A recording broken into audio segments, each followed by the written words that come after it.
Michael suggested that everyone went to look round the mansion. Sophie and Fanny, who were cleaning Howl's bedroom, came down, but Lettie and Percival were already opening the door.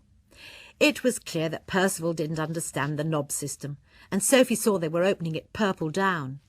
As Sophie hobbled across the room to put them right, the door opened, and a scarecrow loomed up in the doorway against the flowers. Lettie clutched Martha, Percival stared, and Michael tried to catch the skull, which was yattering its teeth so hard that it was threatening to fall off the bench. Calcifer flamed up the chimney. "The thing's speaking," he said to Sophie. "It says it means no harm. It's waiting for your permission to come in." Sophie looked at the turnip face and the fluttering rags. "Please come in," she said. The scarecrow surged into the room with one hop and stood swinging about on its one leg. As the skull yattered under Michael's fingers again, the scarecrow spun round and fell sideways towards it. There came a fizzing jolt of strong magic, and the skull melted into the scarecrow's turnip head. "Now I can speak," it said. The scarecrow gave another hop and stood itself in front of Percival. "This is one of the parts I was sent to find." "What is Percival a part of?" said Sophie. Suddenly, out of nowhere, a new voice spoke, the voice of the witch. "Michael Fisher, tell your master Howl that I now have the woman called Lily Angorian in my fortress in the waste. Tell him I'll only let her go if he comes himself to fetch her." Sophie ran to the cupboard and pulled out the 7-league boots. She stepped into them and zip, zip, zip, zip. It was as quick as that, and even more blurred and breathless in both boots than in one. In a few seconds she was standing on crumbly yellow sand. She dug her stick in and looked carefully round. Miles off, a white, steamy mist almost hid the mountains she'd just zipped through. It was fearsomely hot. About a quarter of a mile off, on a slight rise, stood a fantastical shape of twisted little towers, rising to one main tower that pointed slightly askew. Sophie climbed out of the boots and trudged off to investigate. As she panted up the rise, there was suddenly no doubt that this was the witch's fortress. She approached a dark archway.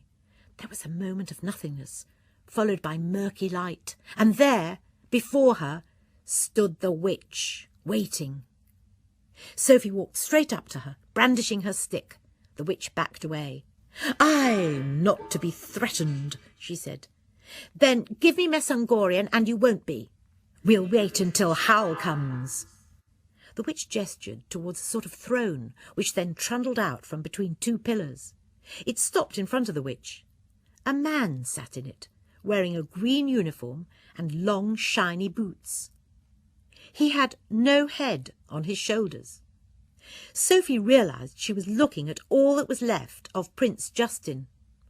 "Put his head back on at once," she said. "I disposed of both heads months ago," said the witch. "I sold Wizard Solomon's skull when I sold his guitar.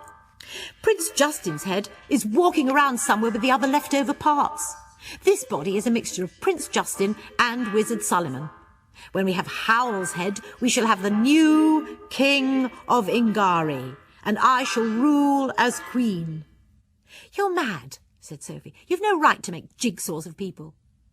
Just then came a dull, booming sound. It was followed by a crash, like 1,000 tea sets falling downstairs. A piece of the fortress wall blew out, and a figure came leaping in through the opening. It was the scarecrow. The witch gave a yowl of rage and rushed towards it. The scarecrow leapt at her. Then the two of them were wrapped in a magic cloud, which battered this way and that, filling the air with shrieks and booms. As the cloud screamed across in front of the light, Sophie saw another person leap through the gap behind it. It was Howl. He raised his arms, and above the screaming and booming, he shouted one strange, long word. There was a roll of thunder. The witch seemed to fold in on herself. Finally, she fell in a heap with a small clatter, and Howl and the scarecrow were left facing one another across a pile of bones. Sophie hobbled over and arranged her shawl decently across Prince Justin's headless shoulders. "Is Percival made up of Wizard Solomon and Prince Justin?" asked Sophie. The scarecrow nodded its craggy turnip face. "Bring that body with you to the castle," said Howl. "I'll sort things out there." He took hold of Sophie's skinny wrist. "Come on, where are those 7-league boots?" Sophie hung back. "But Miss Angorian—" "Don't you understand?" said Howl, dragging at her. "Miss Angorian is the fire demon. If it gets inside the castle, then Calcifer's had it, and so have I."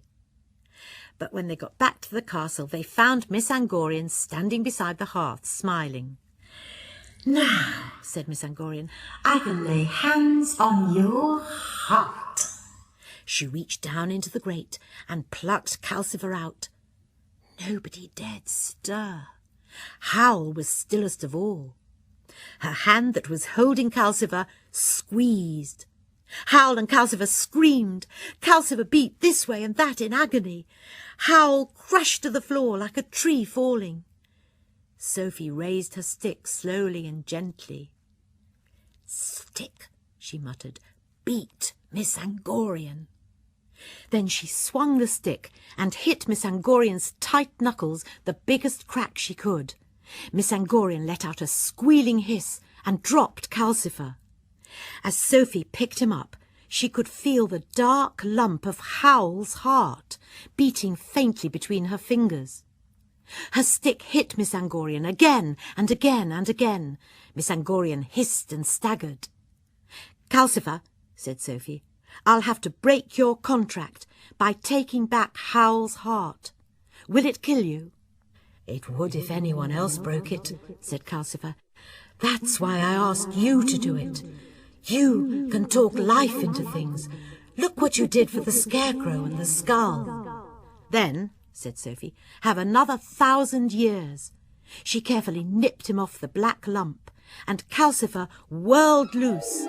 "I'm free!"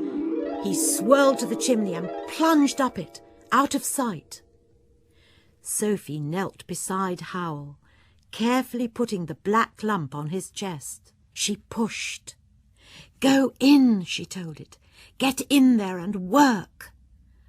The heart began to sink in and to beat more strongly as it went. As soon as it had disappeared, Howl gave a loud groan and rolled over onto his face. "Hell's teeth," he said. "I've got a hangover." He stood up. "Do something," said Sophie.